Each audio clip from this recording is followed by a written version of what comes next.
আসসালামু আলাইকুম ওরহমতুল্লাহি ওবরাকাতুহ। আগামীকাল পহেলা মে শ্রমিক দিবস। তাই আজকে সংক্ষিপ্তভাবে শ্রমের গুরুত্ব, তাৎপর্য, ফজিলত এবং শ্রমিকের অধিকার,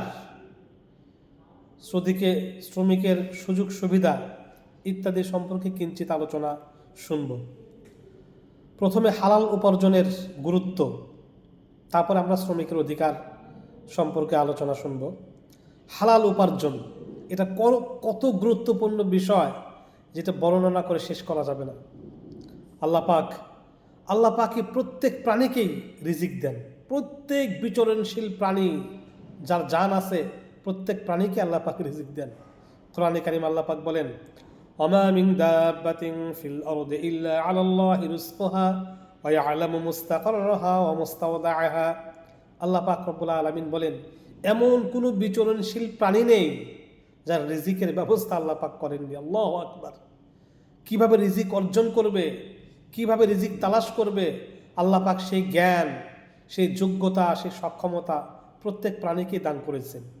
আল্লাহু আকবার। আল্লাহ পাক রব্বুল আলামিন অন্য আয়াতে ইরশাদ করেন, হুয়াল্লাযী জাআলা লাকুমুল আরদা যালুলা ফামশু ফি মানাকিবিহা ওয়া কুলু মির রিজকিহি। তিনি তোমাদের জন্য পৃথিবীকে রিজিকের মাধ্যম করেছেন। অতএব তোমরা পৃথিবীতে বিচরণ করো এবং আল্লাহর দেওয়া রিজিক তালাশ করো।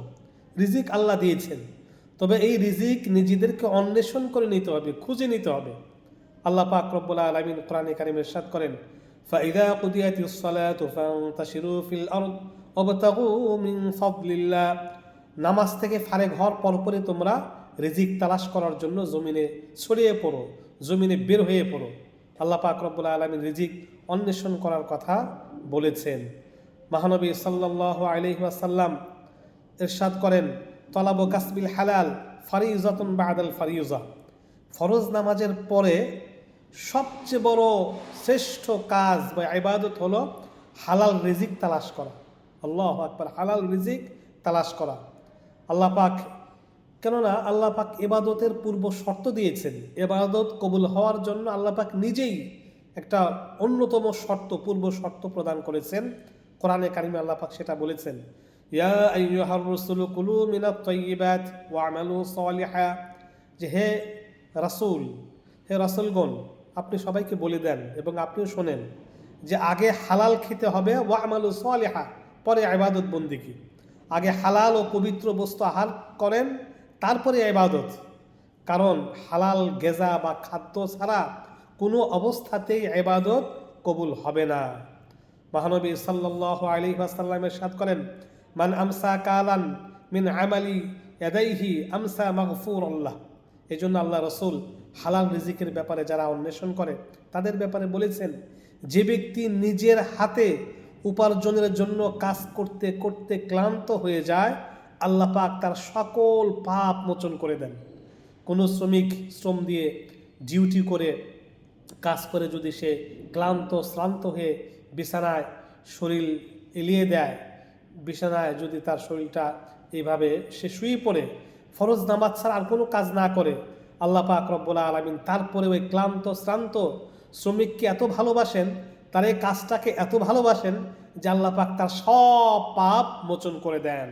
আর কোন ইবাদত না থাকলেও অন্য ইবাদতের করার সওয়াব আল্লাহ পাক তার আমল নামায় প্রদান করেন।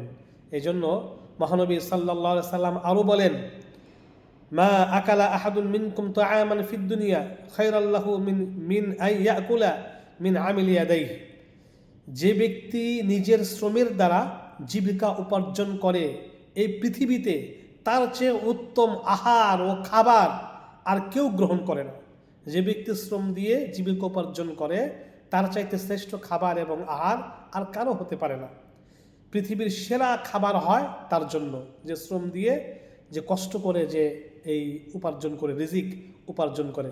মহানবী সাল্লাল্লাহু আলাইহি সাল্লাম আরও বলেন, কোনো ব্যক্তি হালাল উপার্জন করে, যদি কোনো ব্যক্তি হালাল, আইয়ুমা রাজুলিন কাসবি আয়ালান মিন হালালি ফাআতআমা নাফসাহু আও কাসালাহা ফাইন্নাহা লাহু যাকাতুন। আল্লাহ রাসূল ইরশাদ করেন যে কোনো ব্যক্তি হালাল উপার্জন করে কাউকে খাওয়ালে বা পোশাক পরালে বা দান করলে একজন ধনী ব্যক্তি পুঙ্খানুপুঙ্খভাবে জাকাত আদায় করে যে নেকি পাবে, সে হুবহু ওই রকম নেকি অর্জন করবে, আল্লাহ পাক তাকে দান করবেন। এজন্য আল্লাহ পাক রব্বুল আলামিন শ্রম দিয়ে রিজিক উপার্জনকারী ইমানদার বান্দাকে সবচেয়ে বেশি পছন্দ করেন। আল্লাহ রসুল বলেন, ইন্নাল্লাহা ইউহিব্বুল মুমিনাল মুহতারিফ। আল্লাহ রসুল বলেন, যে কেউ হালাল উপার্জন শ্রম দিয়ে করবে, সেই সরাসরি জিকির করেও জাকের বা জিকিরকারী, জিকির না করেও সে জাকের হয়ে যাবে, অর্থাৎ জিকিরকারীর মতো সওয়াব সে অর্জন করতে পারবে। মহানবী সাল্লাল্লাহু আলাইহি সাল্লাম বলেন যে ইন্নাল্লাহা ইউহিব্বু লিল আমিলি ইযা আমিলা আই ইউহসিনা। আল্লাহ পাক ওই ব্যক্তিকে, ওই শ্রমিককে সবচেয়ে বেশি পছন্দ করেন যে শ্রমিক সুন্দর করে শ্রম দিয়ে, হালালভাবে শ্রম দিয়ে তার হালাল জীবিকা উপার্জন করেন। আল্লাহ রাসূল আরও বলেন, কুল্লু মাতিউন লিল্লাহি ফাহুয়া যাকিরুন। হালাল উপার্জন করে ব্যক্তি জিকির না করেও জাকের হবে, জিকিরকারী হবে। অন্য নফল ইবাদত না করেও অন্য নফল ইবাদতের সওয়াব অর্জনকারী হবে। দেখেন, নবীরা নিজেরা শ্রম দিতেন, প্রত্যেক নবী শ্রম দিতেন, কষ্ট করে জীবিকা উপার্জন করতেন, খাদ্য খেতেন।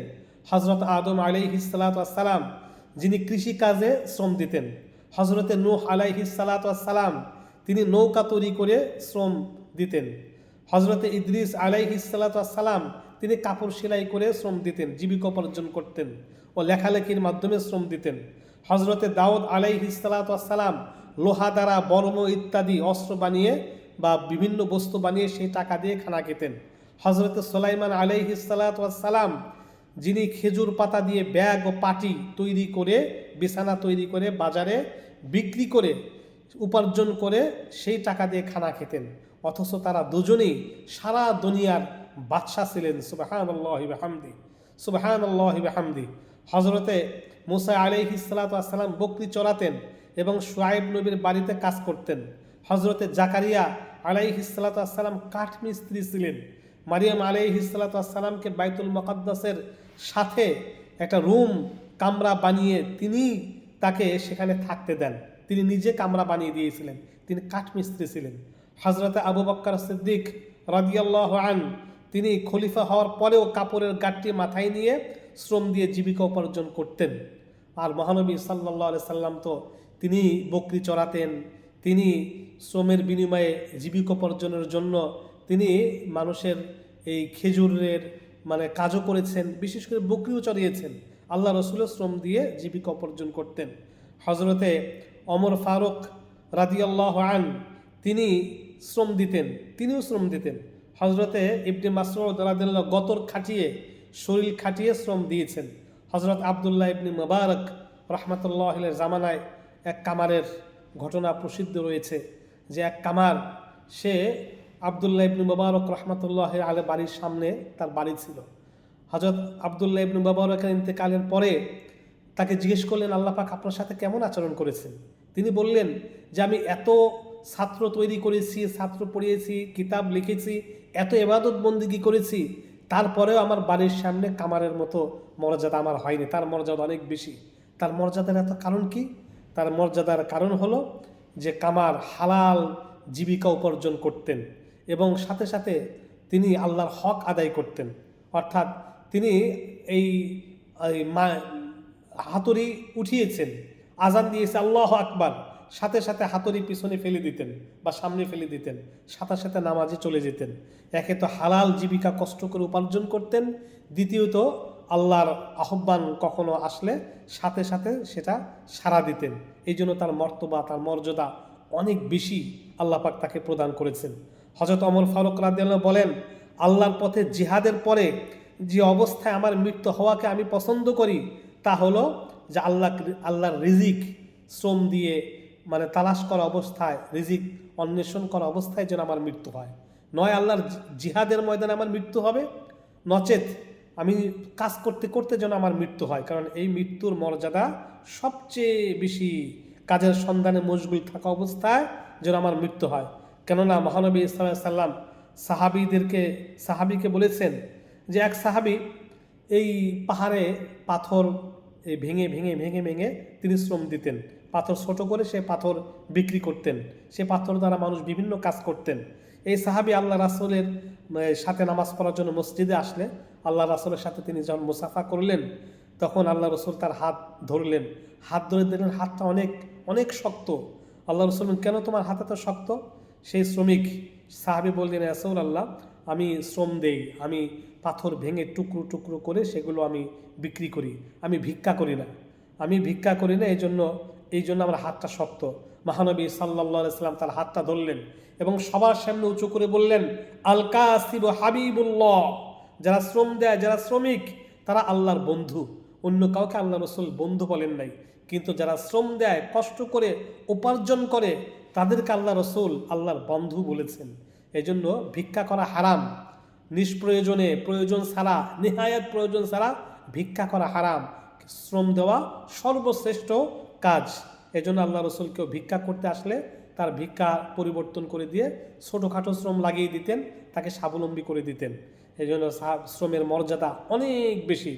মহানবী সাল্লাল্লাহু আলাইহি সাল্লাম বলেন, কেউ তার পরিবার থেকে যতদূর রিজিক তালাশে যাবে, কাজের উদ্দেশ্যে যাবে, সন্ধানে যাবে বা বের হবে, সে যদি ওই সময় মারা যায়, তাহলে তার মৃত্যু স্থান থেকে, তার জন্মস্থান, তার মৃত্যু স্থান থেকে তার জন্মস্থান, অর্থাৎ কাজের সন্ধানে কোথাও বের হয়ে গেল, ওইখানে তার মৃত্যু হলো, তার মৃত্যুর জায়গা থেকে তার জন্মস্থান যত দূর হবে, যত দূর তার বাড়ি পর্যন্ত যত জায়গা হবে, সমস্ত জায়গা, এত জায়গা তাকে আল্লাহ পাক জান্নাতে দান করবেন।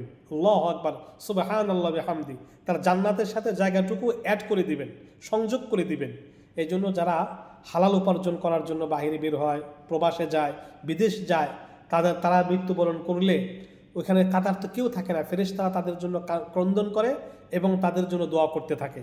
এবং আল্লাহ পাক বলেন, আমার এই বান্দার বাড়ির থেকে তার বাড়ি, বিদেশে যেখানে সে ইন্তেকাল করেছে, সে তো কাজের জন্য, হালাল রিজিকের জন্য আসছে, আমার এই বান্দার এই জায়গার থেকে তার বাড়ি কত দূর, অত দূর। মনে করেন কেউ সৌদি আরবে মারা গেল, কেউ মালয়েশিয়াতে মারা গেল, সৌদি আরব থেকে তার বাড়ি বাংলাদেশে যত দূর, তত দূর সমস্ত জায়গাটাকে আল্লাহ পাক তার জান্নাতের সাথে জায়গাটুকু আল্লাহ পাক দান করে দেন, সংযোগ করে দিবেন।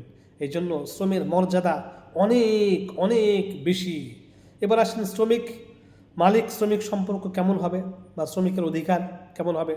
মালিক শ্রমিকের সম্পর্ক হবে ভাই ভাই, অধীনস্থ না, খাদেম না, বা এই মালিক শ্রমিক সম্পর্ক হবে ভাই ভাই। ভাইয়ের সাথে যেরকম আচরণ করা হয়, ঠিক অধীনস্থ শ্রমিকের সাথে একই রকম আচরণ করতে হবে। ভাইয়ের জন্য যেটা পছন্দ করা হয়, শ্রমিকের জন্য সেটা পছন্দ করতে হবে। মালিক শ্রমিক সম্পর্ক হবে ভাই ভাই। যখন ভাই ভাই সম্পর্ক হবে, তখন আর সেখানে কোনো আন্দোলন হবে না, সেখানে কোনো গ্যাঞ্জাম হবে না, কোনো ধরনের কোনো ফিতনা ফাসাদ সৃষ্টি হবে না। আমেরিকার শিকাগোতে যে 1 মে শ্রমিক দিবসে যে অনেক মানুষ, অনেক শ্রমিক মৃত্যুবরণ করেছিল, কারণ সেখানে শ্রমিকদেরকে শোষণ করা হতো, তাদের ঠিকমতো ন্যায্য মজুরি দেওয়া হতো না, অতিরিক্ত ডিউটি করানো হতো, তাদেরকে এইভাবে পশুর মতো ব্যবহার করা হতো, ভাই মনে করা হতো না। এই জন্য এই দ্বন্দ্ব হয়েছিল।